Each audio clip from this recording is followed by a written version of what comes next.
बिस्मिल्लाहिर्रहमानिर्रहीम। अस्सलाम वालेकुम। जी बेटा, कैसे हैं आप सब? उम्मीद करता हूँ कि आप सब खैरियत से होंगे। जी बेटा, आज हम क्लास 10 की जो सब्जेक्ट फ़िज़िक्स है उसका चैप्टर नंबर 11 साउंड के न्यूमेरिकल को सॉल्व करेंगे।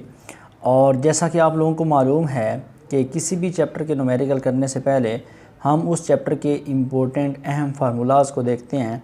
तो आज के जो हम न्यूमेरिकल सॉल्व करेंगे उसके अंदर सबसे ज़्यादा जो इम्पोर्टेंट फार्मूला जो कि इस्तेमाल होगा वो बेटा आपके सामने लिखा हुआ है। इसको L माइनस एल नॉट से भी शो करते हैं और बेसिकली ये क्या होता है, साउंड इंटेंसिटी लेवल। ठीक है बेटा, और ये बराबर होता है 10 log I/I नॉट डेसिबल। अब ये एक फार्मूला बेटा आपने पढ़ा था, इसकी डेरिवेशन भी आपने टॉपिक के अंदर की थी। बेटा इसके अंदर ना जो चीज़ें इस्तेमाल हो रही हैं उसको समझना बहुत ज़रूरी है। यहाँ पे बेटा जो L माइनस एल नॉट है ये मैंने लिखा है, ये साउंड इंटेंसिटी लेवल होता है और इसका जो यूनिट होता है बेटा वो डेसिबल होता है। अगर आपको गिवन डाटा के अंदर स्टेटमेंट के अंदर वो अमाउंट डेसिबल में देगा तो उसका मतलब क्या होगा कि वो साउंड इंटेंसिटी लेवल की वैल्यू दे रहा है या L माइनस एल नॉट, ये दोनों एक ही चीज़ हैं। और बेटा यहाँ पे आपने याद रखना ये 10 कांस्टेंट है, ये लॉग है, ये आप अप्लाई करेंगे कैलकुलेटर की मदद से। यहाँ पे बेटा एक आई नज़र आ रहा है, एक आई नॉट नज़र आ रहा है। ये जो आई होता है ये इंटेंसिटी ऑफ अननोन साउंड होता है, जो कि हमने वैल्यू जिस इंटेंसिटी की हमने वैल्यू फाइंड आउट करनी होती है। आई नॉट जो होता है बेटा ये कांस्टेंट है, like gravitational acceleration due to earth. वो आपके पास जैसे 10 ms-2 होता है, सेम बेटा आपने याद रखना आई नॉट जो होता है इसकी वैल्यू बेटा होती है 10⁻⁻12 वाट पर मीटर स्क्वायर। और इसको बेटा रेफरेंस इंटेंसिटी भी बोलते हैं और इसको ज़ीरो बेल भी बोलते हैं। ठीक है, ये आपने टॉपिक के अंदर देखा था। अब यहाँ पे बेटा आपने आई नॉट की वैल्यू याद रख लेनी है। ये आगे हम न्यूमेरिकल के अंदर अगर वो हमें देगा तब भी ठीक है, अगर वो हमें नहीं देगा तो फिर भी हमने आई नॉट की जगह 10⁻⁻12 वाट पर मीटर स्क्वायर वैल्यूज़ पुट करनी है। और आई क्या है, इंटेंसिटी ऑफ अननोन साउंड। ये बेटा आप लोगों ने इस फार्मूले के अंदर जो भी चीज़ें इस्तेमाल हो रही थी वो आपने यहाँ तक सीख ली। नेक्स्ट बेटा आपके पास फार्मूला जो है यहाँ पे इस्तेमाल होगा वो होगा V = F लैम्डा। ये आपने चैप्टर नंबर 1 के अंदर भी पढ़ा। V जो होता है ये स्पीड ऑफ यहाँ पे साउंड होगा, फ्रीक्वेंसी ऑफ साउंड होगा, ये वेवलेंथ ऑफ साउंड होगा लैम्डा। और दूसरा फार्मूला जो तीसरा हम पढ़ेंगे वो हमारे पास है S = VT। यहाँ पे S डिस्टेंस है, V हमारे पास स्पीड है और T जो है वो टाइम है।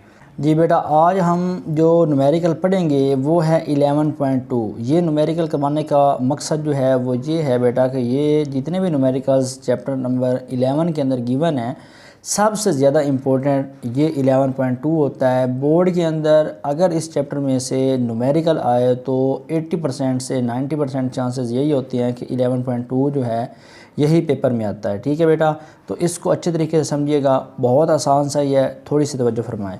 कैसे बेटा, इसकी स्टेटमेंट है इफ़ एट अनारकली बाज़ार Lahore intensity level of sound is 80 decibel. अभी मैंने आपको बेटा बताया कि ये जो डेसिबल होता है ये किसकी वैल्यू होती है, ये L माइनस एल नॉट की होती है, या साउंड इंटेंसिटी लेवल वो ख़ुद बता रहा है इंटेंसिटी लेवल ऑफ साउंड। तो उसकी वैल्यू आपको बेटा गिवन है 80 decibel. What will be the intensity of sound, हमने बेटा इंटेंसिटी निकालनी है, मतलब हमने आई की वैल्यू निकालनी है। ठीक है, अब जब हमने चैप्टर नंबर 10 के न्यूमेरिकल किए थे तो उस वक्त मैंने आपको एक प्रोफेशनल तरीका बताया था, उसी को फॉलो करते हुए हम इस न्यूमेरिकल को सॉल्व करेंगे। सबसे पहले बेटा हम गिवन डाटा देखेंगे कि हमें इस स्टेटमेंट के अंदर क्या गिवन है। तो अगर आप गौर करें तो यहाँ पे आपको intensity level of sound given है, मतलब L माइनस एल नॉट की वैल्यू आपको गिवन है 80 डेसिबल में। और आई नॉट यहाँ पे उसने मेंशन नहीं की, लेकिन वो हमें पता है कि वो कितनी होती है 10⁻⁻12 वाट पर मीटर स्क्वायर।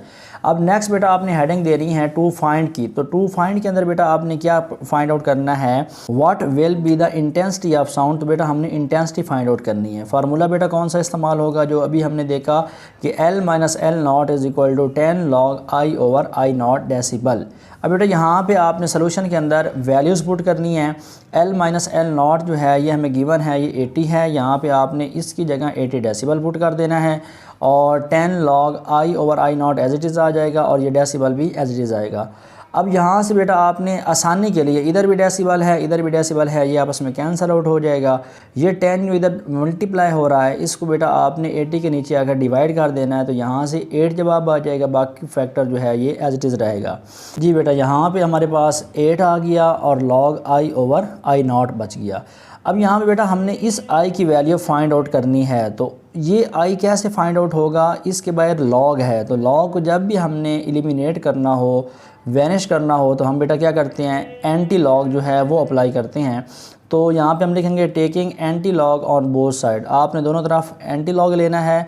तो यहाँ पे एंटी लॉग ऑफ 8 आ जाएगा, इससे पहले एंटी लॉग आ जाएगा और आगे जो है ये वही कीमत आ जाएगी। अब यहाँ से बेटा एंटी लॉग और लॉग आपस में कैंसिल आउट हो जाएंगे, तो i ओवर i नॉट आ जाएगा। ये बेटा आप कैलकुलेटर के ऊपर इसको फाइंड आउट करेंगे, तो शिफ्ट लॉग प्रेस करेंगे, उसके बाद 8 प्रेस करेंगे, तो आपके पास आंसर जो है 10 पावर 8 आ जाएगा। एक बात तो ये है कि ये आप कैलकुलेटर से फाइंड आउट कर सकते हैं। अदरवाइज़ बेटा आप एक हिंट याद रख लें कि एंटी लॉग ऑफ कोई भी आप नंबर, किसी भी नंबर का आप एंटी लॉग ले रहे हो तो उसका आंसर हमेशा क्या आएगा, वो नंबर 10 की पावर में आ जाएगा। ठीक है, अगर यहाँ पे 10 होगा तो वो 10 पावर 10 हो जाएगा, अगर यहाँ पे 12 होगा तो वो 10 पावर 12 हो जाएगा। ठीक है, अदरवाइज़ आप इसको कैलकुलेटर के ऊपर भी सॉल्व कर सकते हैं। यहाँ से बेटा आपके पास 10 पावर 8 बच जाएगा, i ओवर i नॉट। अब हमने i निकालना है, ये i नॉट जो है ये इधर आएगा तो इसके साथ मल्टीप्लाई हो जाएगा। अब आपको पता है कि i नॉट जो है उसकी वैल्यू फिक्स होती है 10 पावर -12। अब इसके 10 पावर 8 है, इसकी पावर -12 है, ये आपस में ऐड होगा। तो यहाँ से बेटा ये 8 है, ये माइनस के 12 है, तो माइनस के 4 बच जाएंगे। और अगर हम ये चूँकि दोनों बराबर हैं, i को इस साइड पे रखें, ये 10 पावर -12 रखें, तो इसका यूनिट क्या होता है, वाट पर मीटर स्क्वायर। तो बेटा यही आप लोगों का आंसर है।